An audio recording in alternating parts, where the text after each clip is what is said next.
Hey kids, let me tell you about the Crimean War. It's a pretty big deal, even though a lot of people haven't heard of it. So, the year is 1853. You got the Ottoman Empire just kinda hanging out along Turkey and the Middle East, right? And they kinda blow, like they're not doing too good for themselves right about now. So Russia, who's right to the north, they see this and they go, well hey, I might as well take advantage of this. So they demand that the Ottomans let them occupy areas around the Black Sea and the Holy Land. Russia says it's because they want to protect Eastern Orthodox Christian minorities in the area, but really it's just because they want land control. It's like when your dad puts your grandpa in the home. He says it's for its own good, but really he just wants the inheritance faster. But then France sees this and he's like, hold on a minute, cause he knows something fishy's going on here. Nobody cares that much about a couple of John Stamos trapped in a sea of Mohammeds. But he plays along with the whole religious thing, right? So he goes, well hey, why are we focusing on the Eastern Orthodox minorities? What about the rights of the Catholic minorities? So verbally, it seems like he's just calling Russia out on religious grounds, but in the bigger picture, this is a challenge to their authority in general. So they have the two churches talk it out, and eventually they come to an agreement. Then Russia's like, alright, well my excuse backfired, so you know, fuck it, might as well double down here. Hey, listen up, I want full protection of Orthodox Christians in the Empire, this time for real. I mean it, don't make me come down there, cause I totally will. The Ottomans basically just say, frig off Rusky, so Russia starts preparing for war. The Ottomans are kinda spooked at first, but France is like, don't worry about it buddy, we'll help you out. Meanwhile, the British, they're watching this all go down from afar, and they're like, wow Russia, not only are you a prick, but you're so much of a prick that you can't even come up with a better excuse the second time around. No, you know what, just for that, just because you have the diplomatic skill of a baboon, we're gonna help kick your ass. Even if it means we have to work together with France. That really says something about you Russia, doesn't it? By this time, the Ottomans are feeling a good bit better, so they declare war on Russia in October of 1853. So Russia and the Turks start fighting it out, right around modern-day Romania. And then France and the UK were like, oh yeah, I guess we should start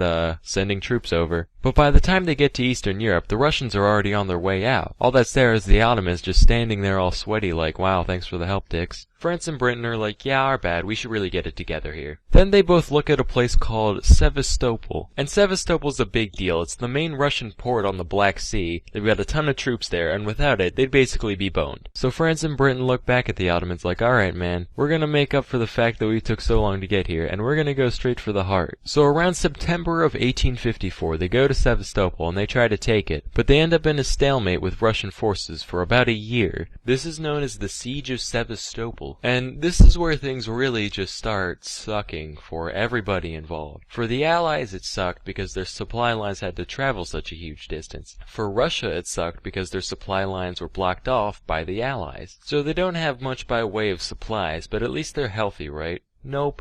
Apparently, sitting around in dirty trenches and forts all day isn't too good for you, because there was just like a ton of disease just floating around this whole time. A lot of it was cholera, which was especially fun for the soldiers, because for those of you who don't know, cholera basically makes you have a horrible diarrhea death over the course of a day or two. So you're in the filthy trenches, and that's bad enough, but then everybody around you starts spraying their liquid pestilence all over the place. It got to the point where for every one person who died from combat, 6 people died of disease. If you guys know Florence Nightingale, she was a nurse for the Allies at the time, and she was actually inspired by the crap-catastrophe going on around her, which led her to revolutionizing hospital situations later on. Around October 1854, a month into the siege, was the Charge of the Light Brigade. You might have heard of it. Basically, the British just threw a bunch of guys on horses at the Russians, and they all died. Then some guy wrote a poem about it at the end. So anyway, back to the big picture. The soldiers barely have any food or water. They're dying disgusting poop deaths in holes in the ground, but at least it couldn't get any worse.